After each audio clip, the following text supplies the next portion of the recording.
بسم اللہ الرحمن الرحیم۔ السلام علیکم دوستو، میرا نام عاطف امجد اور سنو سمجھو سیکھو چینل کے ساتھ آپ کی خدمت میں حاضر ہے ایک نیا ویڈیو لیے۔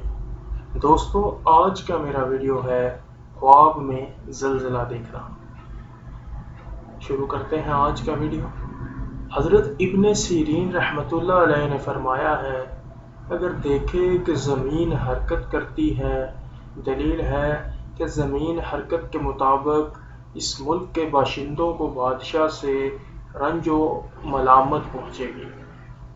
اور اہل تعبیر نے یہ بھی بیان کیا ہے کہ لوگوں کو آفت پہنچے گی اور اس ملک میں کوئی وبا یا بیماری پڑے گی۔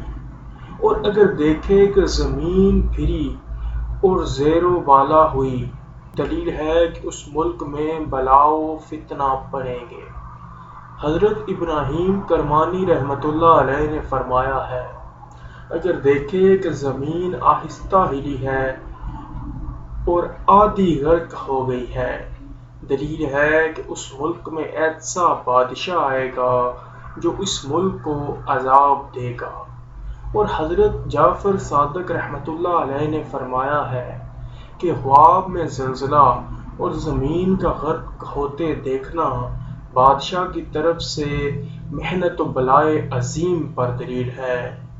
فرمان حق تعالی ہے، ہم نے اس کو اور اس کے گھر والوں کو زمین میں دھنسا دیا۔ بہرحال خواب میں زلزلہ اس ملک والوں کے لیے عذاب اور ملامت پر دلیل ہے۔ امید کرتا ہوں کہ آج کا ویڈیو آپ کو پسند آیا ہوگا۔ مزید ویڈیوز کے لیے ہمارے چینل کو سبسکرائب کر لیں اور بیل آئیکن کو پریس کرنا نہ بھولیں۔